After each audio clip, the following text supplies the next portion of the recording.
Ya, pemirsa, saat ini Dinas Kesehatan beberapa provinsi mencatat kenaikan kasus COVID-19. Dinkes DKI Jakarta sendiri mencatat pola kenaikan kasus tampak setiap 6 bulan sekali.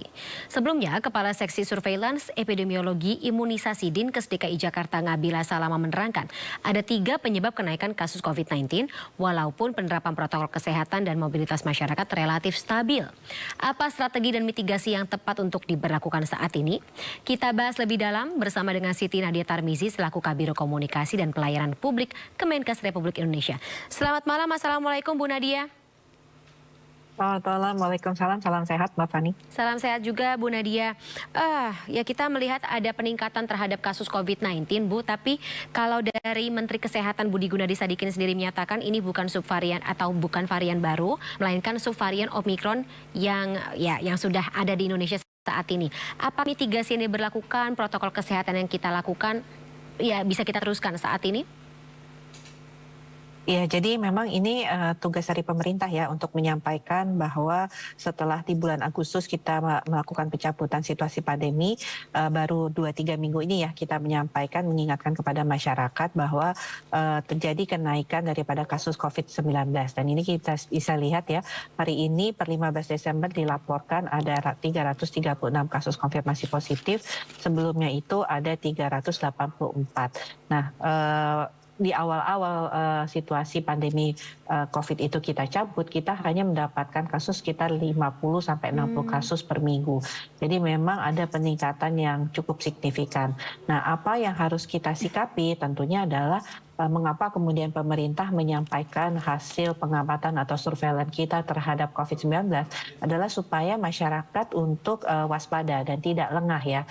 Dan kemudian memastikan bahwa kita bisa menjaga diri kita, keluarga kita, dan lingkungan sekitar kita untuk kemudian tidak tertular COVID-19.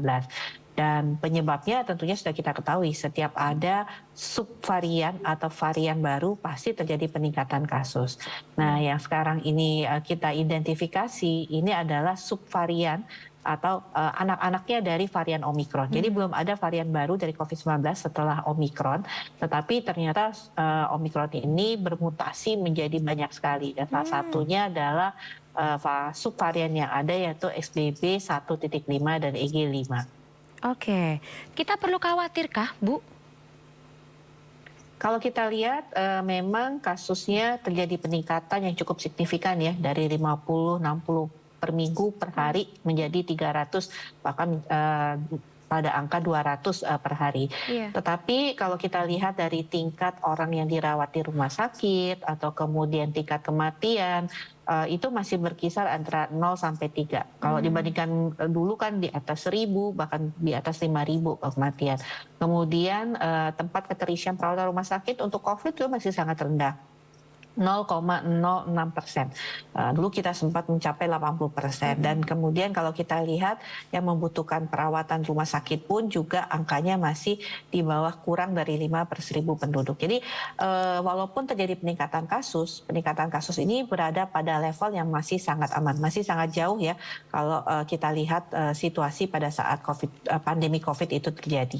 Oke, tingkat okupansi rumah sakit tersebut, Bu Nadia, apakah bisa dipetakan paling banyak terletak di provinsi atau daerah mana? Ya, kalau kita lihat ya jumlah kasus yang saat ini dilaporkan sebenarnya paling banyak itu adalah mereka yang gejalanya sangat ringan ataupun cenderung tidak bergejala.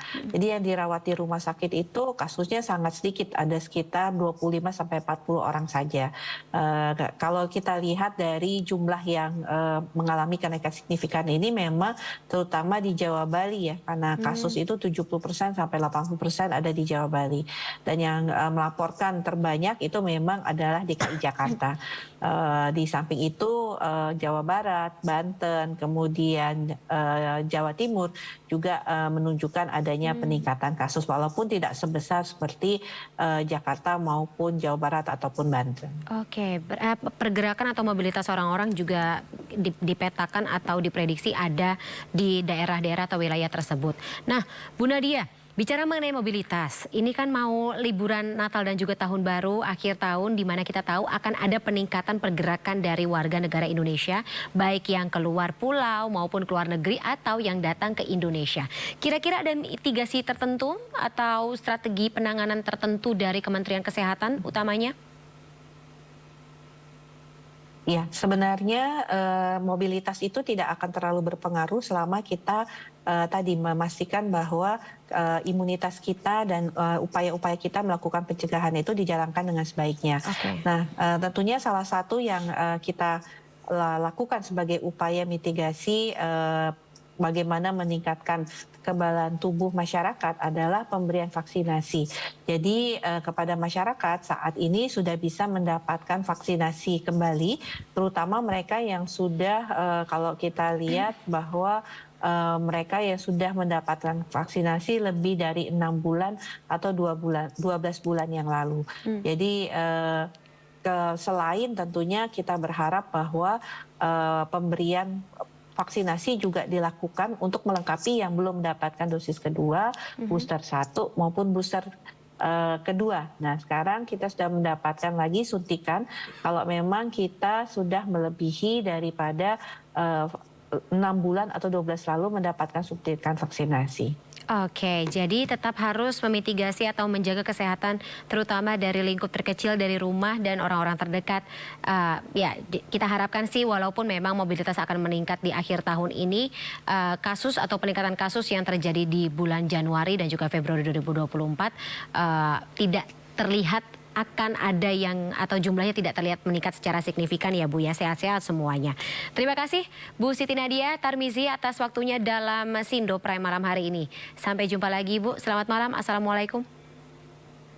Waalaikumsalam, salam sehat.